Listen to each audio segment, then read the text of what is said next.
環球大戰線深入世界最前線，全球各地的觀眾朋友，大家好，我是葉思密。今天節目一開始，我們先歡迎我們的到場來賓，前資深外交官介文汲大使。思明好，各位朋友大家好。時事評論員王尚志，尚志哥。思明好，各位朋友大家好。資深媒體人彭華幹，華幹哥。主持人好，大家好。好，觀眾朋友，今天來關心哦，川普在今天上演的這一場脫口秀，原因是什麼呢？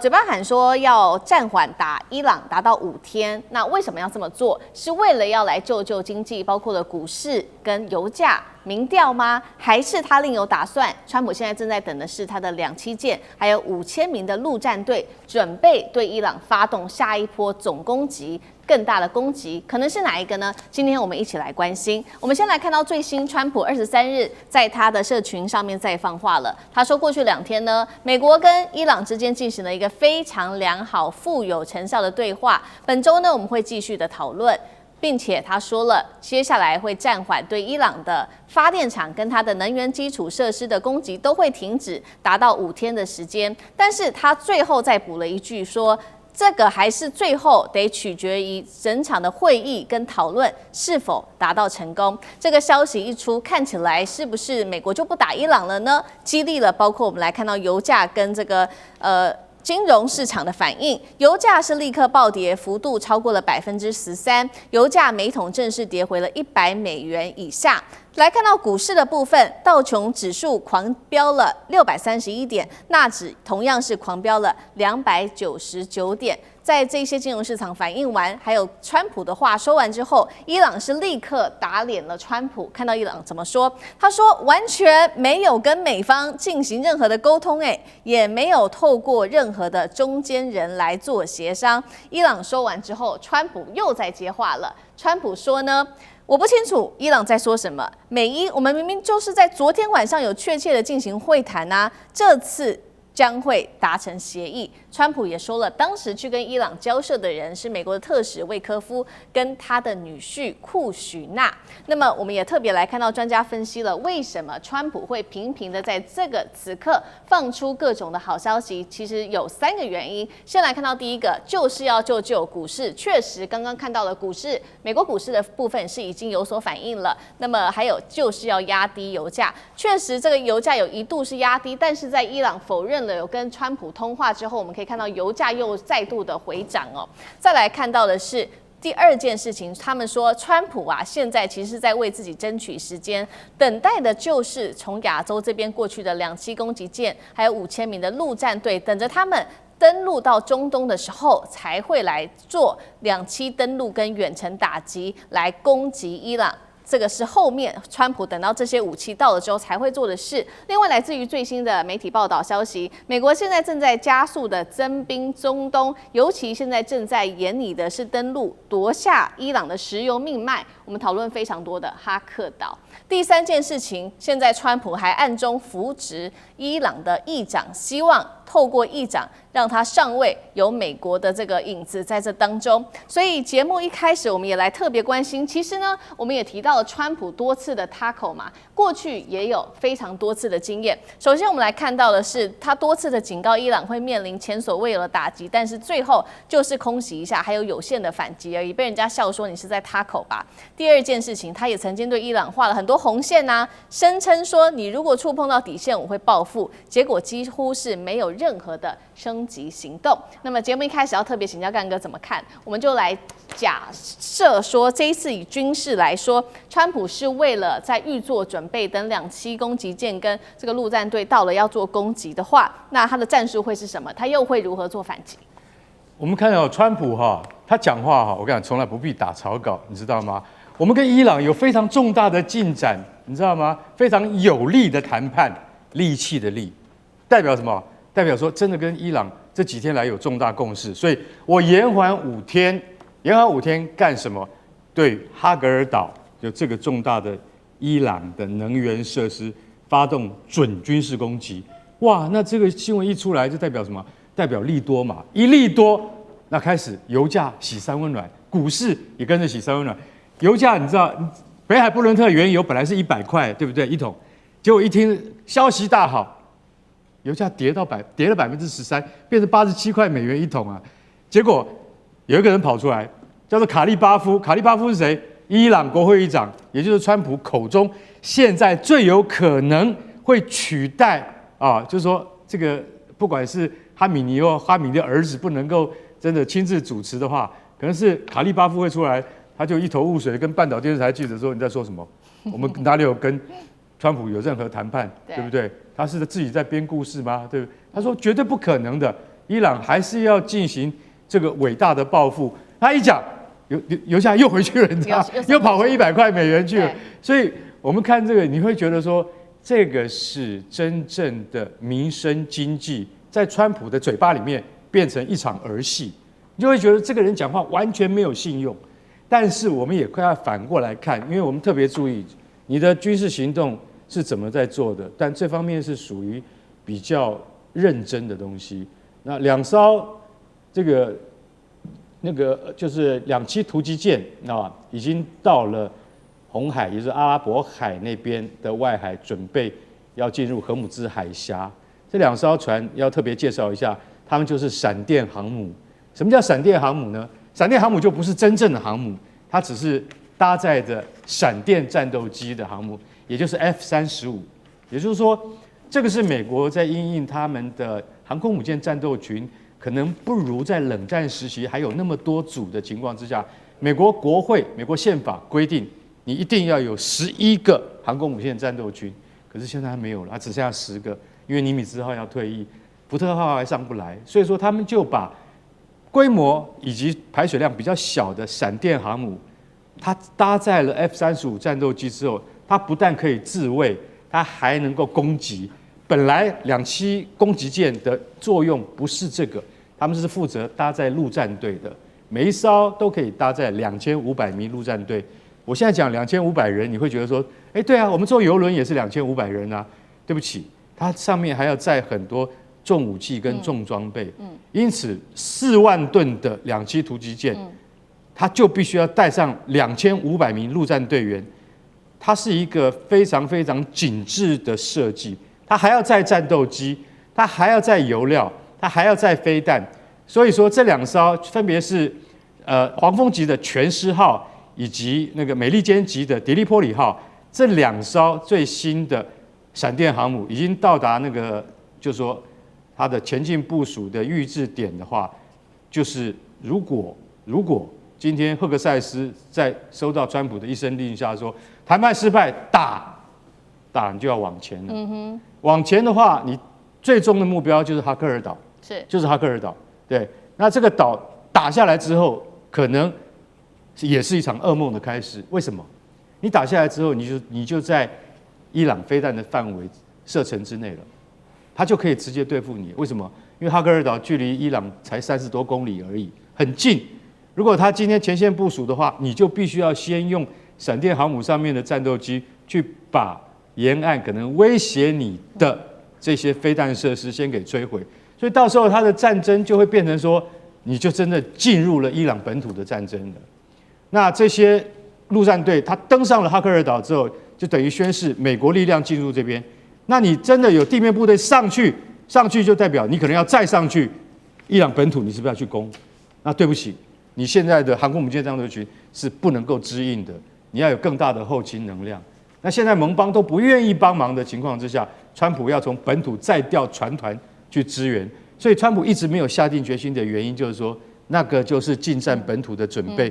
你有這種後勤支援嗎？現在看完全沒有，你沒有滾裝貨輪，你沒有大型郵輪，你沒有艦隊快速補給艦，沒有跟着一起走的話，那這個戰爭行動會拖得很長。我覺得這個就是我們為什麼到現在還在洗三溫暖的原因。對，好，所以我們就要看下去，接下來這個5天之後，川普是不是真的會攻進去？那如果攻進去，就是哈克島，等於也進入到伊朗的本土，這是付出的代價是會非常大的。那同樣的問題，請教大使又怎麼看？為什麼川普說快達成協議，結果伊朗又打臉？他是為了就是救經濟，所謂的包括股市啊跟油價，他希望壓低，還是他真的在準備接下來要來進行更猛烈的攻擊？川普通常都是要價很高。哎，他那個話講的都很狠，就因為講的太狠，就無法實現。到最後他自己要找一個時間下台，而且他喜歡用這種時間壓力，只有2天，對，可是他玩得很純熟，他談判技巧真的很純熟。時候到了說，我再延5天，5天以後呢，他說再延2天。所以川普他口是有名的，那因為他什麼事情都從談判的角度來看，他從談判的角度來看，他會覺得自己很聰明。對，我這個唬你一下，搞不好我就達到目的了，你搞不好就屈服了。我最後這個艾迪美敦輸下來，你就對方想一想說，算了，我就讓步了，搞不好就賭贏呢。那沒有賭贏，他看也不行的話，油價又上來的話，他這一招是蠻高的再延5天，對不對？所以他這個人家叫什麼？這個有的是叫什麼腦啊？他這個腦，他叫談判腦。談判腦，事實上的話，用一個最高統帥一直用談判方式來處理問題的話，太片面了，就會變成大家都感覺到你講話沒信用。談判基本上就是詭計百出，也不講實話，那都全講策略。可是你做一個美國總統的話，你如果老是做這種決定的話，你就威信盡失，威信盡失。那現在他這個可以看得出來，他一定是取乎上得乎中，最後呢拿不到的話也就算了。对，比如說遇到強的，最重要的就是跟中國大陸的貿易談判嘛，对。他给你停戰1年，最後說還要再停戰1年。然後呢，你降，我們大家都降稅，本來120%給你降到現在50幾%，他可以退的。川普作為一個這個所謂的談判腦的美國總統，他是有很多退的這個空間的。所以你會發覺大家都很緊張，只有他老兄一個人老神在在，因為現在刀抵着你，對不對？我也可以現在搞的事情鬧大，對不對？我的刀收起來不抵了嘛。對，我打你，我最後我也可以不打。對他，我想他的智商應該在莫迪之上。莫迪先生打敗仗還可以說全國放假10天慶祝勝利，那川普智商覺得比他高，所以川普有收的空間，他也有收的把握。所以我覺得現在這個部分應該是一種怎麼講呢？最後通牒，然後呢展開談判。那伊朗是被耍了，伊朗說你根本還沒有開始跟我談，你就說已經談了。那川普講說，打仗誰說要跟你講實話的？對，欺騙你，我為了國家利益欺騙你，為了打仗欺騙你，天經地義。這個是他的思維方式。所以我覺得現在伊朗也不會放棄這個機會，伊朗也會談，也會談。那談打談，邊談邊打，那是常態。可是我覺得就變成現在雙方都覺得有機會談的話，搞不好5天以後真的川普就說宣布勝利以後然後呢收兵。是。好，那現在的關鍵就是說，那川普下了最後的通牒，但是美伊提出來的各種條件，雙方能夠達成共識嗎？因為看起來裡面是有一些項目，雙方是很難達成共識的。其中我們來看到幾個，先看伊朗他提出的要求，必須徹底的結束戰爭，那美國撤軍，並且關閉中東所有的美軍基地，還有賠償戰爭所造成的損失，這是來自於伊朗。那我們來看到美國說，伊朗必須停止核計劃，拆除濃縮鈾的核設施，還有撤銷限制彈道飛彈的計劃，停止支援代理人戰爭。現在看起來的停戰條件有可能嗎？另外就是剛剛我們特別提到的，川普現在是否要扶植這位伊朗的議長上位，來介入在伊朗的政權當中？上次哥怎麼看？首先我們看這個整理出的伊朗提出的條件跟美國提出的條件，大家不要誤會了，覺得好像大家真的已經提出條件在談，沒有的。伊朗每一天其實都有記者會，這都是過去歷來，因為每一天都有有記者在問伊朗現在的這個外長，還有包括開記者會當中負責的那個領導人，問他們說，到底現在是什麼樣的條件才能停戰？所以我們現在看到這個條件，不是他們現在跟美國談這個條件哦，是歷來在問的時候，比如說我們現在前3項。這是更早之前，很早以前就已經提出來的，所以大家不要誤會，這只是說過去記者在問的裡頭。因為記者有個最新消息是什麼？英國《泰晤士報》在我們錄影前的1個小時才剛剛才講說，川普真的是已經有在談嗎？伊朗在談嗎？《泰晤士報》說沒有的。說現在能夠代表川普去談的就只有一個人，就是魏克夫。那麼魏克夫他說現在根本沒有任何的管道能夠伊朗談，而他正在尋求透過巴基斯坦，而且沒一撇，巴基斯坦也沒答應，伊朗也沒有答應哈。所以真正我們要看的部分，誰能夠代表川普去談，其實也沒有太多。我們這個電視牆當中講說庫許納更不可能，因為庫許納已經被公認知道，他就是影響川普在當時決定開戰的那個人，而且就是斩首行動當中推動的那個人。我覺得庫許納如果沒有被伊朗視為非要把他殺掉不可，都不可能了。而且我覺得必須要来看，為什么我覺得可能性很低，尤其在伊朗。首先，我們现在在台灣感受到的，或者在亞洲感受到的，主要都是歐美。台灣自己沒有派記者這次去中東採訪，一個都沒有。所以我們都在歐美媒體都覺得是川普的這個節奏，川普的起伏，我們跟着他起跳。可是你真正來盤點，理性來盤點，到這一次來看，伊朗是什麼？伊朗是人家的哈梅尼，是他的政教領袖，他們的神他們的神被殺了，被斩首，整個伊朗被斩首了50幾個以上的所有的領導人包括先前最新的拉里賈尼，而且最近其實國外媒體都說，拉里如果真的要跟伊朗談，其實拉里賈尼有可能，因為他跟美國打交道已經幾十年了，他在這個外交各方面來講，而且他在整個伊朗當中算是比較改革派的，結果你把拉里賈尼也把人家斬首了，對，所以首先第一個斬首行動不是我們在想說死了就算了，人家那個是深仇大恨。我看現在包括半島電視台裡頭，現在每隔幾天，每隔40天，就在為他們紀念的這個儀式，是幾萬人在德黑蘭的街頭在為他們悼念，這個都沒有停的。所以第二個部分我講說，現任的領導當中，怎麼會輪到這個議長呢？而且不是暗中嗎？暗中為什麼媒體都報道出來？所以人家當事者都說沒有，就沒有我啊！而且都現在講說，都知道怎麼樣也要穆吉塔巴吧，人家是现在新任的神新任的政教領袖，而且拉里賈尼結束之後，誰是真正的能夠取代的，還要看穆吉塔巴指定誰。如果沒有出來之前不知道的，而且大家千萬不要小看了。現在不是川普要不要停？伊朗現在跟以色列之間，他們的這場戰爭是幾十年、上百年，有延續的一點宗教戰爭。最近在國際輿論當中，學者在分析，這裡頭沒有包含他們自己本身所謂的末日，也就是說，大家互相要把對方置對方於死地，對以色列於死地，以色列要伊朗於死地。這個不是現在這種我們看到國際政治、財經的這樣子的元素而已，它深層的這種宗教仇恨，末日要達到末日的這個宗教的目的，可能是在有更深層。這些加起來，你覺得可能會輕易就談，很可能輕易就5天之內就可以談完嗎？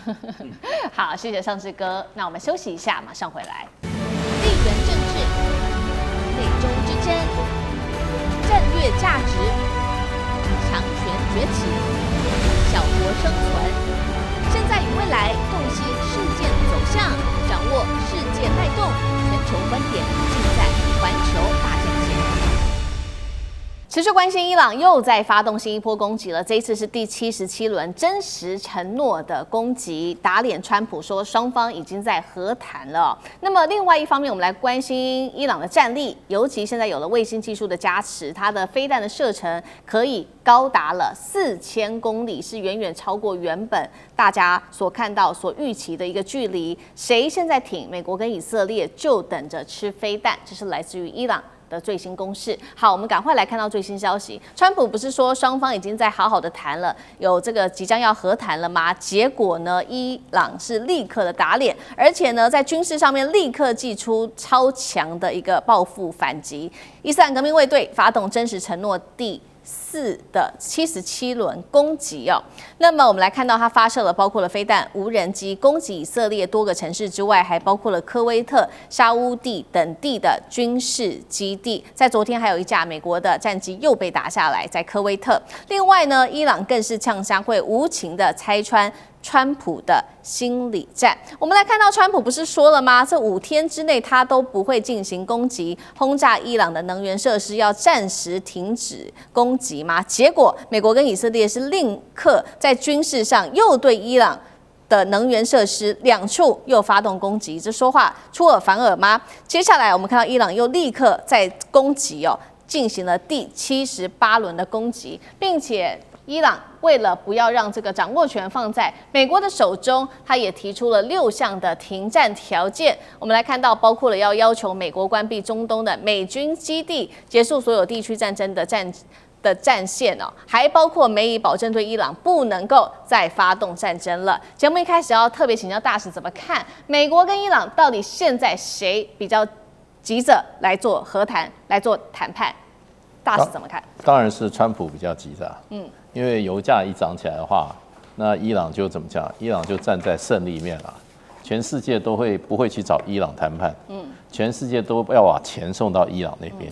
現在已經好像在外面傳言，就是說過一艘船給200萬美金的，很多國家也很願意。對，那壓力會到哪裡？會到美國，會到跟川普講說，比如說啦，這些海灣國家，他說你要保護我們，結果呢，你保護到現在，搞得我們油也賣不出去。現在啊，伊朗過去也沒攻擊我們，我們跟他關係還在改善當中。現在伊朗跑來打我們，對，是你惹的。他打不到你打我們，那現在請你不要再鬧了，好不好？你不要再去攻擊他這個攻擊這個了。你被以色列給你被內塔尼亞胡耍了啦。你美國你也得不到好處。你把石油搞到140塊、150塊一桶的話，你川普也混不下去，對不對？反正我們這些海灣國家，我們國家有2筆賬，一個叫皇室基金，一個叫政府基金。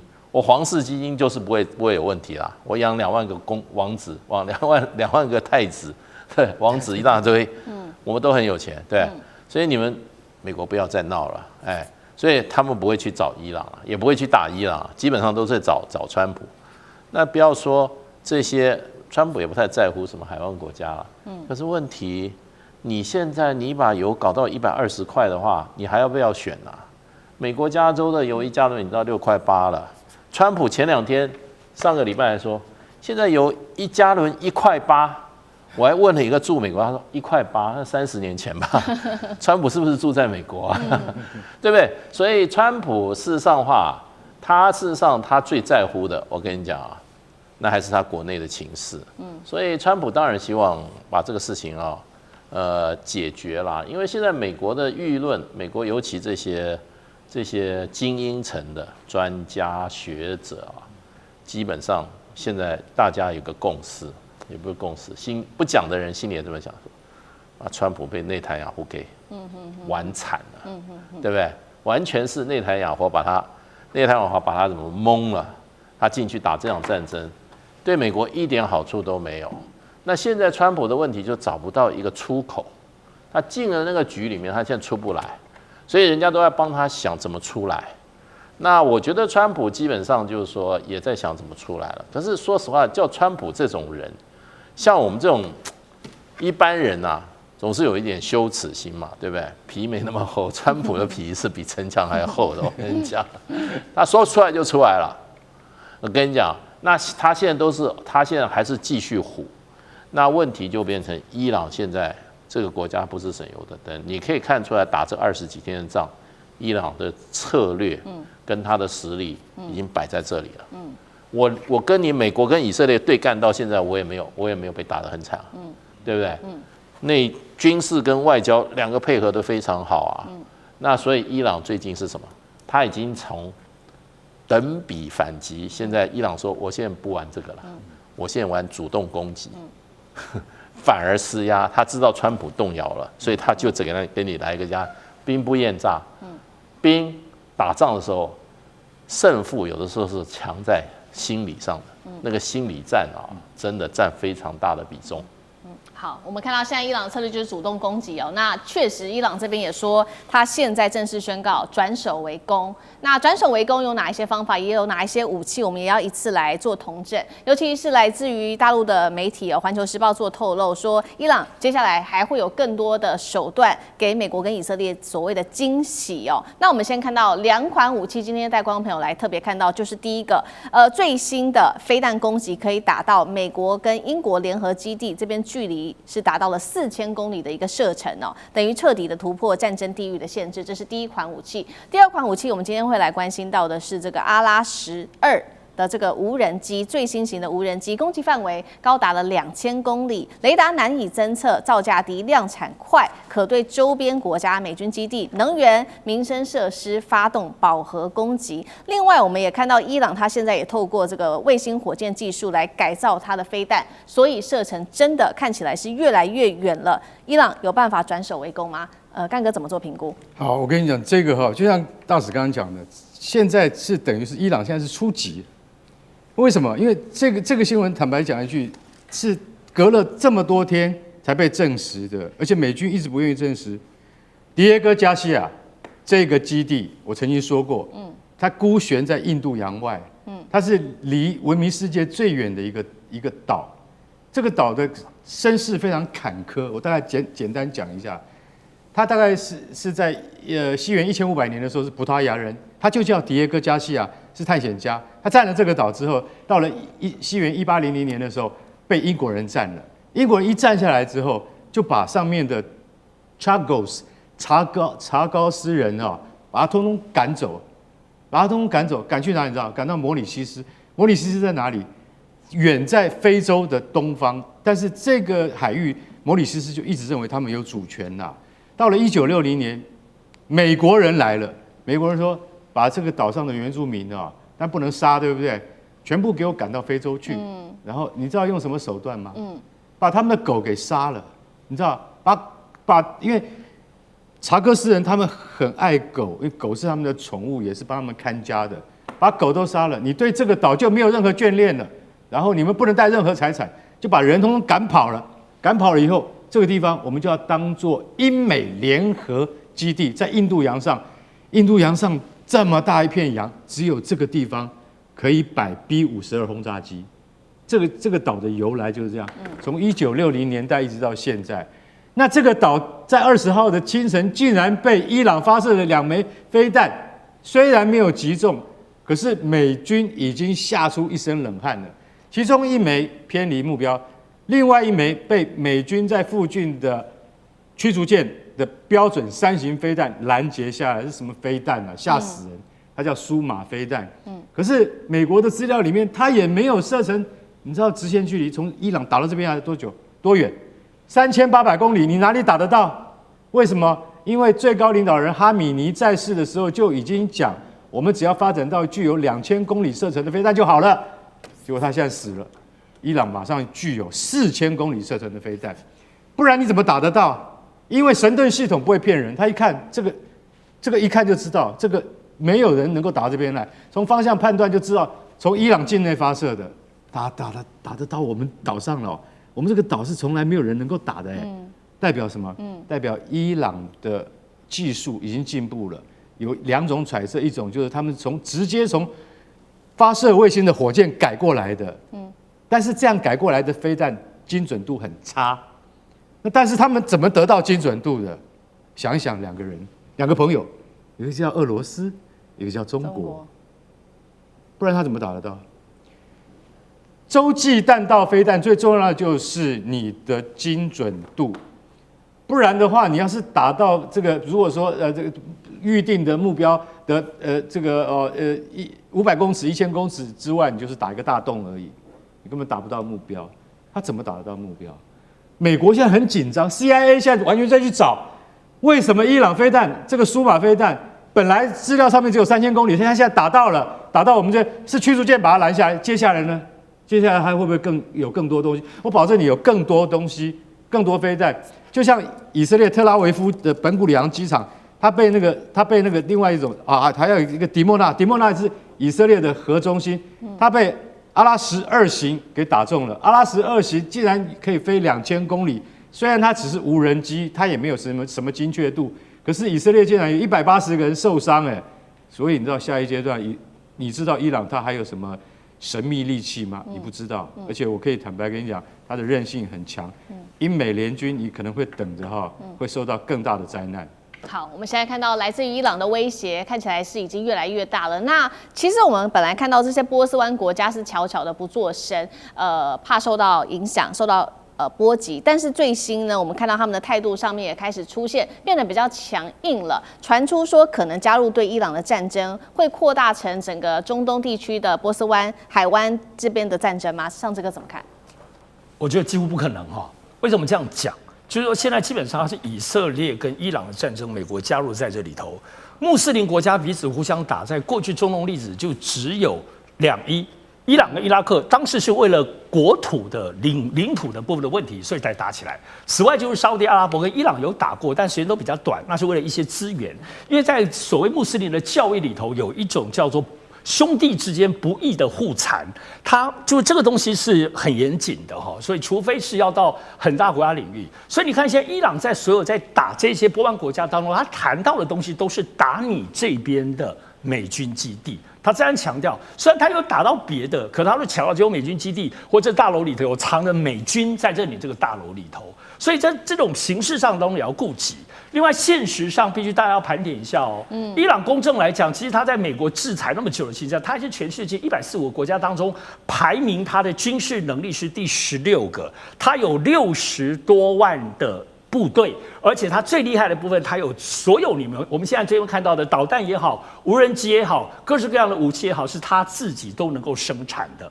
但波灣國家現在波灣國家武力最厲害的就是沙特。沙烏地阿拉伯來講，它是排名第25，但它全部的人口，就是它的軍力當中23萬人，而且這23萬人最厲害的陸軍當中，其實7萬多人，空軍2萬多人，它還有10萬人去保護它的皇室哦，它可不是輕易出來打仗的。我們看其他的部分國家，阿聯酋是第2厲害的，大概也就6萬多人而已。那麼巴林啊、卡達，包括我們剛才講科威特跟阿曼來講，都在1萬、2萬、3萬、4萬。我們就說現在把波灣國家全部加起來的軍力都沒有伊朗的60多萬人多，而且我們剛剛講波灣國家因為很有錢，所以大家武器都自己買的，而且買的基本上雖然美國、俄羅斯、中國也買一點，他們都沒有生產自己的武器的能力。所以最近沙烏地阿拉伯不是說他要買那個巴基斯坦的飛機嗎？而且就不能就要做生產線。這其實是沙烏地阿拉伯算是第一次引入自己要來做生產，因為感覺起來好像是確實有點不安了，因為太有錢就買，所以你怎麼跟伊朗比？伊朗現在都在生產，所以為什麼大家放狠話？所以你兄弟之邦，你還打我，打成這樣的地步，還打我的這些石油設施之類的，太過不去了。我無論在外交當中也要放點狠話，但就軍力當中互比，真的波灣國家實際全部加起來，坦白講也沒有伊朗多，所以波灣國家現在的表態是說，他們要加入這場戰爭，是要加入跟美國在一起。那這個東西的拿捏也都是在暗示上當中拿捏。你說真正的開戰嗎？我覺得其實大家不會想不開的。好，謝謝尚志哥。那我們休息一下，馬上回來。地緣政治、美中之爭、戰略價值、強權崛起、小國生存。現在與未來洞悉事件走向，掌握世界脈動，全球觀點盡在環球大戰線。這場戰爭打到現在，幾乎是川普一句話就可以操控市場。這一節我們特別來關心川普是否在炒油、炒股票。戰爭現在變成自己的套利工具了嗎？導致全球反而自己被收割韭菜嗎？我們今天一起來做關心。好，來看到這個戰爭發生的在金融市場一個很可怕的面貌，就是全球金融市場現在正在被川普給控制着。尤其我們來看到具體的實例 ，CNBC 特別做的揭露，川普在凌晨7點05分發出會與伊朗的談判貼文。前15分鐘，也就是川普還沒有發出這個貼文的前15分鐘，市場已經開始做反應了，是不是有些人提前得到了來自於內部的消息呢？我們來看到標普500的期貨，它瞬間爆量。飆升幅度超過2.5%，原油已經開始動起來，重挫幅度6%。這個是原油期貨在前15分鐘就開始重挫，是不是有一些人早就已經掌握到消息了呢？當然了，我們來看到來自於伊朗的國會議長開始酸川普，這些都是美國為了操縱金融市場和石油市場所做的事情。那確實，過去川普在戰爭上面操盤的時間軸，我們也來看到有許多的具體案例。首先，在2月28號這一天，美國跟以色列聯手空襲伊朗總統府跟多處的地方設施的時候，市場也已經反應，包括油價是突然間暴漲，全球股市下跌。特殊案例就是川普的小兒子，當時在開戰前買了5000萬的美元石油股票。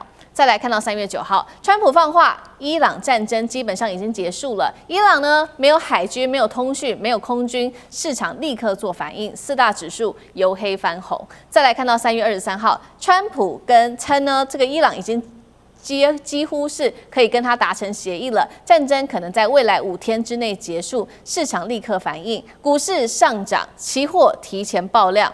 最後我們來看到了伊朗伊朗隨即否認有談判，市場信心是瞬間崩塌。那麼市場的反應就是油價重新飆破了100美元，市場劇烈的震盪。所以到底是怎麼回事呢？為什麼川普發文前的時候，包括了原油期貨、標普都已經開始同步的爆量？操作是否有內線交易在這當中？尚志哥怎麼看？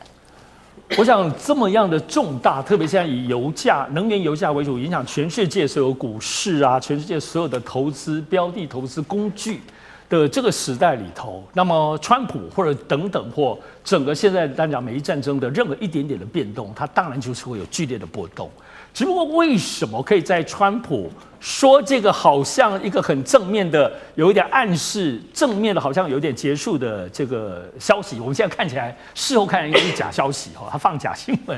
可是呢，這個波動流為什麼他提前？可是這不驚訝的，在先前去年2025年一整年涉及到川普的關稅戰的所有每一次，他只要一說出來，對於加拿大、對於墨西哥、對於全世界，已經有非常非常多次提前，包括我們講加密貨幣在內當中，都有一些不知為何哪裡的消息可以比正式的這個川普的推特發文或川普和白宮正式的發文要更早準備，而且這裡頭已經被追到了。其實，在先前2025年已經追到說，其中加密貨幣當中是包括川普的兒子，他那邊所主導的加密貨幣有曾經被追到啊。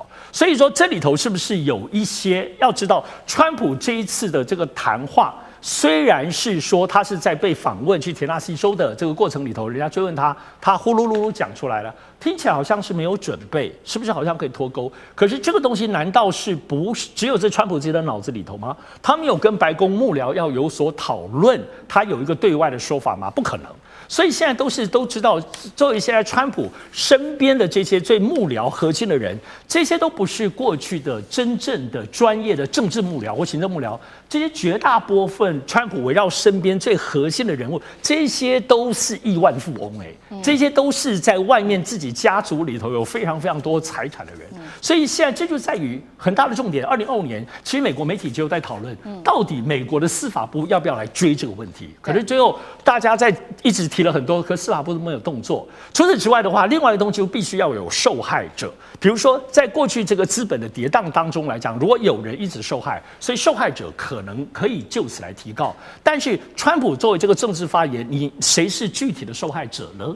所以為什麼沒有人來指控或者來起訴？對於川普背後這個當中有沒有關聯交易或這種內幕消息的炒作的原因在此，司法部不追訴，也沒有受害者能夠追訴，所以這就使得這些起伏在整個市場當中，誰有任何早一點點知道一點點消息之後，才會就可以有操作。所以我覺得面對於川普作為一個商人背景，整個幕僚當中的這個團夥，就是一個跟全世界的金融資本聯動的戰爭才是這樣子。大家不要想都是跌，戰爭才是只要有跌就有可以漲。那麼而且空頭當中去殺，現在剛剛講說，你說這個油價又下跌，你下跌大家都虧，沒有，空頭就大漲了。所以這多空在這種戰爭的動盪裡頭，大家都在搶這種所謂國難財或戰爭財，可搶得不亦樂乎呢？好，這個是戰爭財哦，川普啊、川友友啊、川普的兒子等等，是否藉由戰爭炒股、炒油？那大石油怎麼看？這個已經很明顯了啊，他兒子這個大家都清楚啊，他怎麼抓得那麼準啊？而且他買石油股，你去買紡織股的話，你買電子股的話，還沒那麼直接，因為這次打仗關鍵的這個資源就是石油嘛。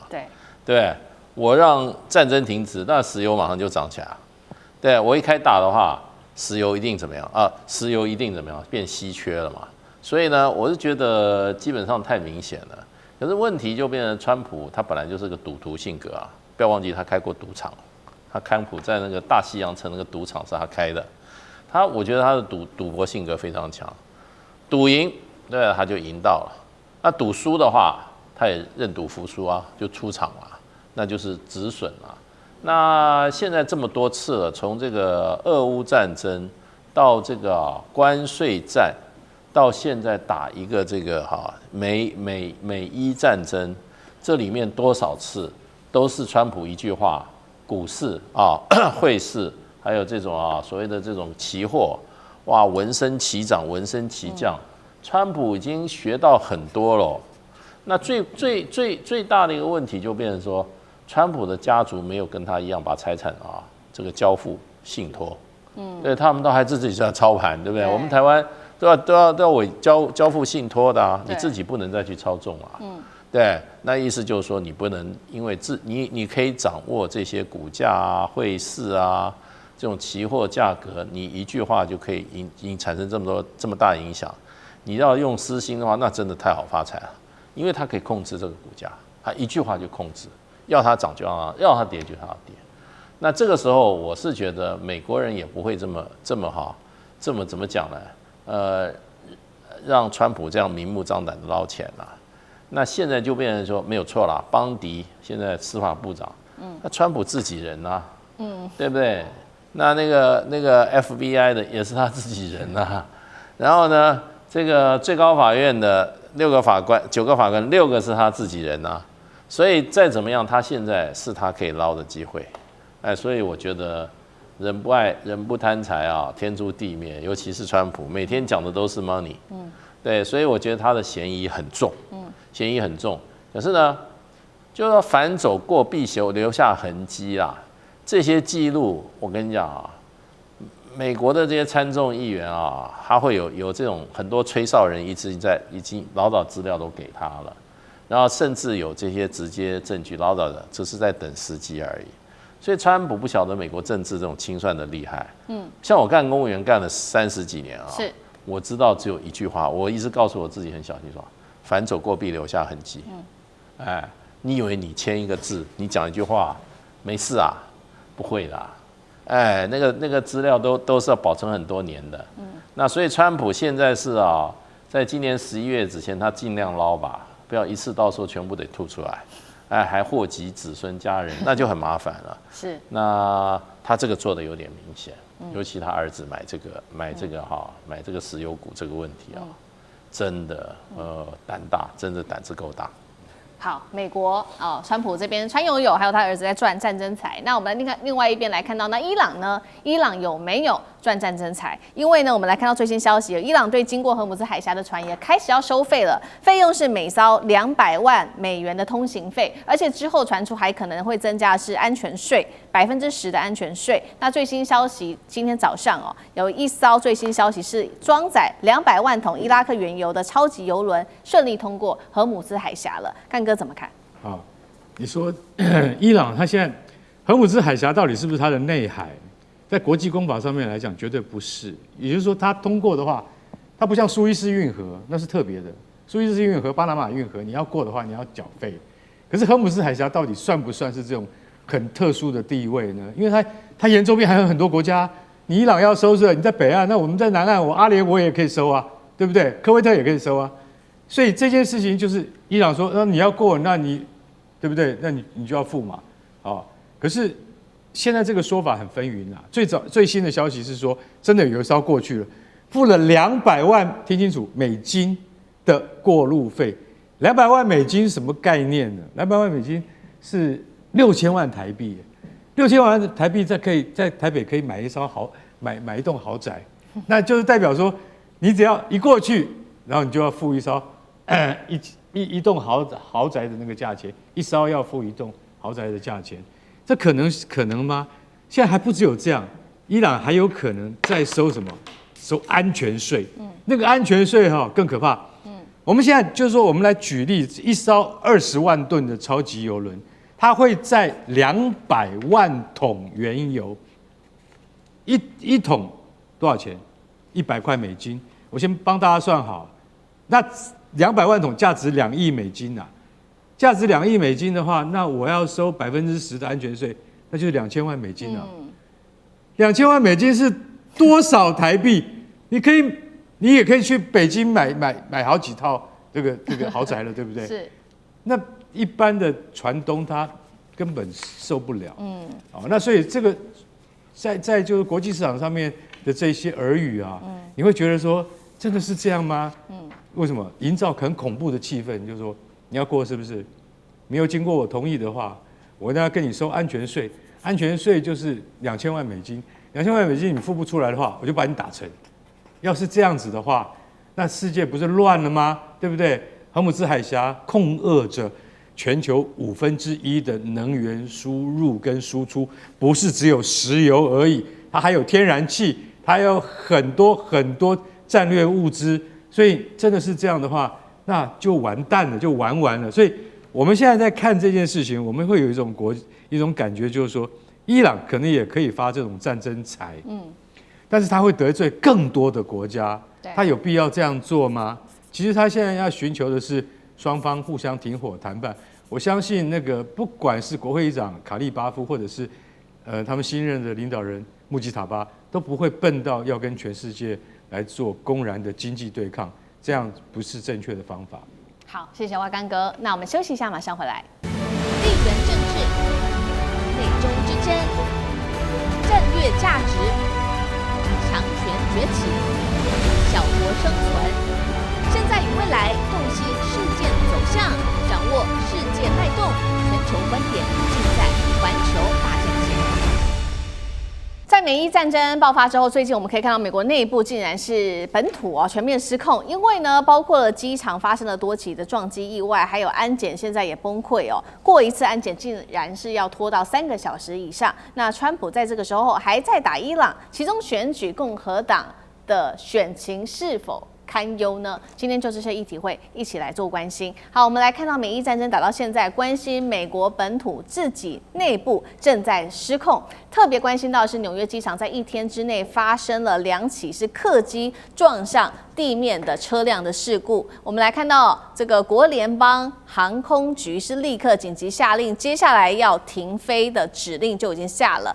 原因到底是出在哪裡呢？就是因為現在多個機場都出現人手不是只是不足而已，是人手都消失的這個現象，安檢人員缺勤率達到最高40%。現在旅客你要出個國過個安檢，光是排隊要達到3個小時以上，部分機場恐怕很快的都會被迫關閉。原因就是因為現在美國國會預算卡關國土安全部斷炊，也導致運輸安全局現在這些人員被迫放棄了無薪假。那怎麼辦呢？現在沒有人上班，川普想到了一個妙招，就是去把 ICE 移民執法的人員給調派到機場去協助旅客做安檢。問題是他們從來沒有受過類似的訓練這些爆裂物如何辨識，其實他們都不會。那當然 TSA 的工會就說，你讓這一些 ICE 的人去做，反而會變得更加危險。事實上呢， FBI 已經多次的警告了，你這個美伊戰爭繼續下去，伊朗可能會對美國本土發動更猛烈的攻擊，這是來自於 FBI 的最新警告，包括了內部的安檢會崩潰，外部的威脅會升高。但是川普怎麼說呢？他說我一點都不擔心。好，節目一開始特別請教大使怎麼看美國現在內部狀況的問題之外，也來看到川普把這個焦點放在痛批民主黨不合作這些說法，美國人可以接受嗎？大使怎麼看？剛開始會接受，現在越來越不接受了。川普現在的那一招不靈了，邊際效用遞減，什麼壞事都是民主黨幹的。他前1年的時候還說，什麼事幹事都是他的前任幹的，對，前任都是些飯桶，現在他都在什麼？他在收拾爛攤子。那問題你幹了1年多了，你還這樣講就不收效了，對，你已經掌權那麼久了。對，現在美國這個航空安全的問題是很嚴重的。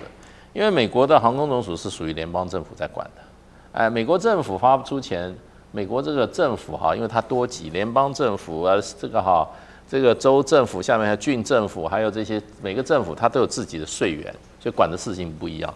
可是航空這個是屬於聯邦政府的，所有的聯邦這個好航管人員啊、機場啊，這都是等聯邦政府的。联邦現在錢出來問題了，並不是完全沒有錢，只是說財政部說我會看你的職位重不重要，然後呢，我給你還是讓你繼續完全執行職務。那這些呢，就給你裁減一點，你去請一些無薪假。那你為什麼 ICE 的人還繼續拿到錢？為什麼 FAA 的沒有拿不到錢？這就是，那 FAA 就覺得就是說，好，你覺得 ICE 比我重要是不是？那我就休假讓你出事啊！你知道很多機構啊，你不要小看任何一個機構。當然，就很多這個企業出身，一到這個公務機關啊，怎麼都冗員，養這麼多人幹什麼？哦，這些啊都是什麼啊？就是什麼講呢？米蟲，對不對？那問題是不是米蟲？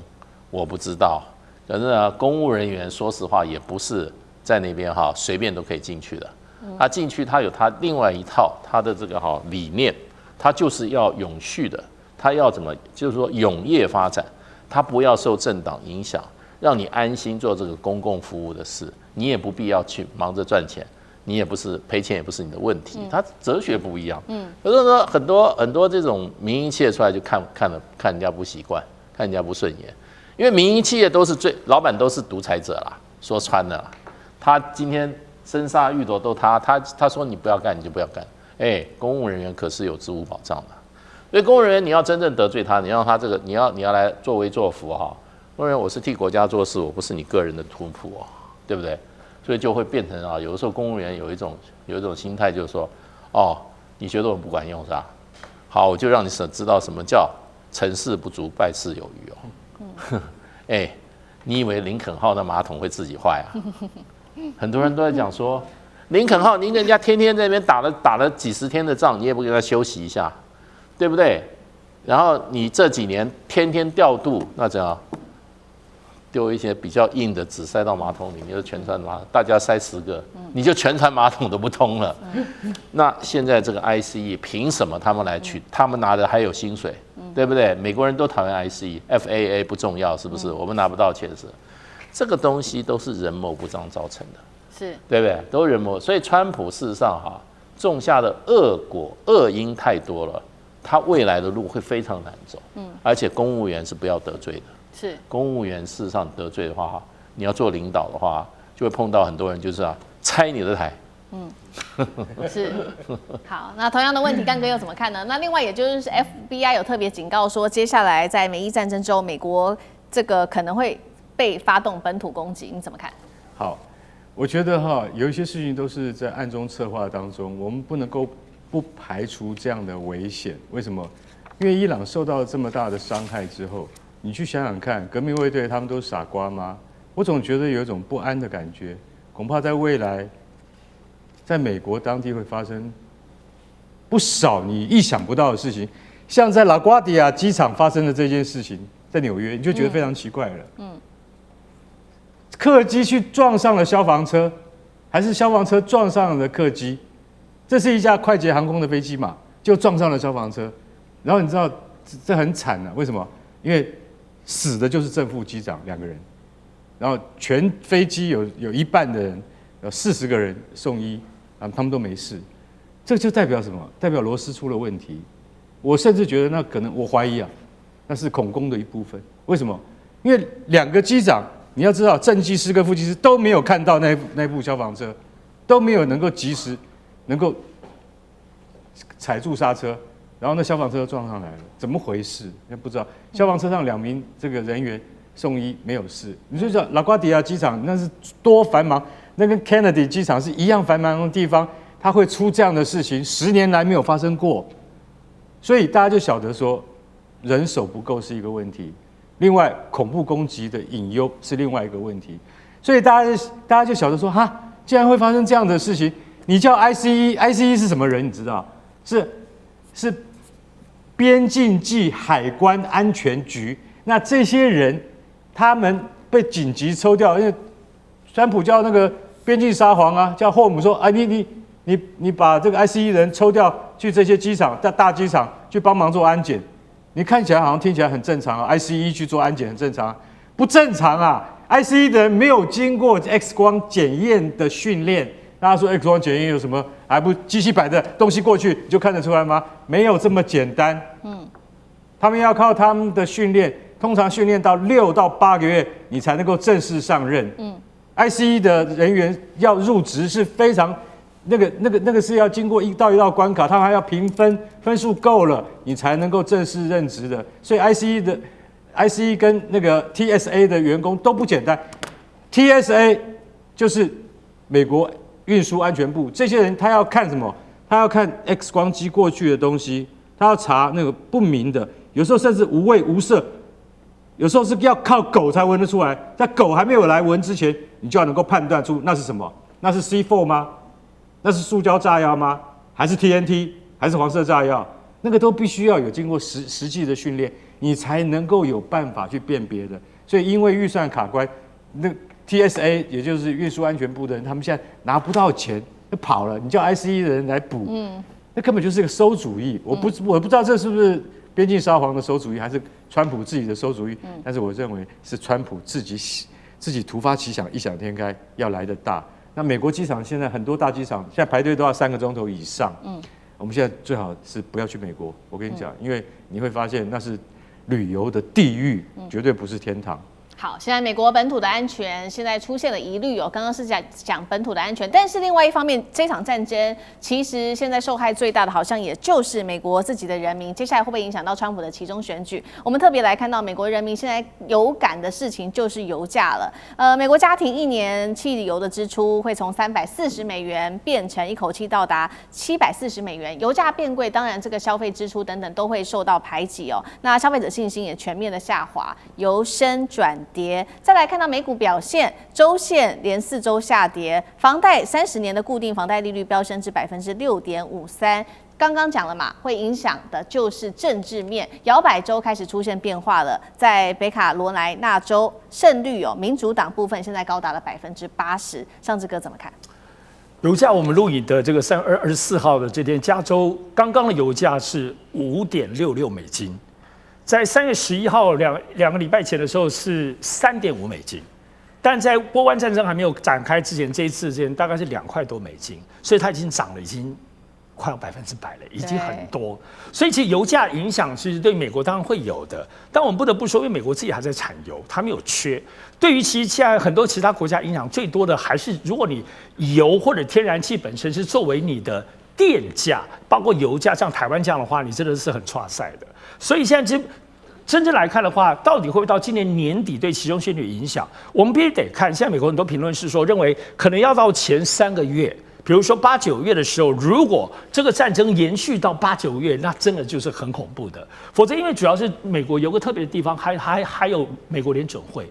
聯準會主要控制的部分就是通膨，它透過升息跟降息，本來2026年所有都說一定會降息，但是這一波可能不但不降息，甚至有可能會升息。就主要就是它在調控這個通膨，當然也要看多這一次的油價在美國，如果它對它的民生通膨造就影響，因為不是所有美國人都要開車，當然很多地方都要開車，但是如果它作為它的貨運跟很多事情民生物資的成本涉及到油價的話，當然通膨就一定會站起來。